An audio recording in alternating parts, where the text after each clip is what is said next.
যদি রাবিয়া বসরিয়া হয়ে যাও, 5 ওয়াক্ত নামাজ পড়ো তো পড়ো, তাহাজ্জুদ পড়ো, কুরআন তেলাওয়াত করো, এমনকি ইশরাক পড়ো, আওয়াবিল পড়ো, সমস্ত কাজ করতে পারো। যদি তোমার স্বামী তোমার উপর নারাজ থাকে, রব্বে কাবার কসম, খোদার কসম, তুমি জাহান্নামী মহিলা, জাহান্নামী মহিলা। আমার কথা না, আমার কথা না, আমার নবী হুজুর পাক সাল্লাল্লাহু আলাইহি সাল্লাম এই কথা বলেছেন, 1500 বছর আগে বলে দিয়েছেন এই মহিলারা দুইটা কাজের কারণে জাহান্নামে যাবে। যখন হুজুর পাক সাল্লাল্লাহু আলাইহি সাল্লামকে মেরাজে নিয়েছেন আল্লাহ পাক রব্বুল আলামিন, তখন হুজুর পাক সাল্লাল্লাহু আলাইহি সাল্লাম এখানে বেশিরভাগ নারী জাহান্নামের মধ্যে দেখতেছেন। তখন সাহাবায়ে কেরাম জিজ্ঞেস করলেন, ইয়া রাসূলুল্লাহ, বেশিরভাগ নারী কেন জাহান্নামের মধ্যে দেখলেন? দুইটা কারণে বেশিরভাগ নারী জাহান্নামে দেখছি আমি।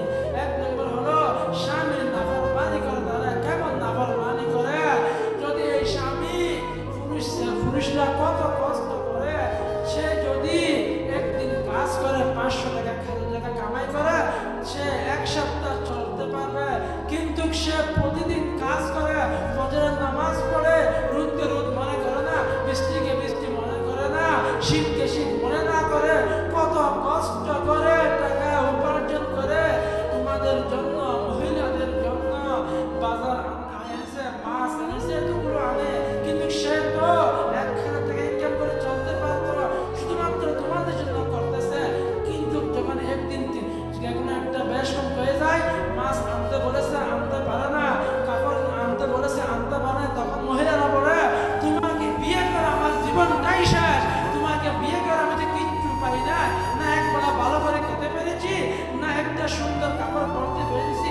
অথচ সে দুপুরে খানা খেয়েছে গুস্ত দিয়ে, তার গায়ের মধ্যে যে কাপড়টা আছে সেটা 2000 টাকা দামের কাপড়।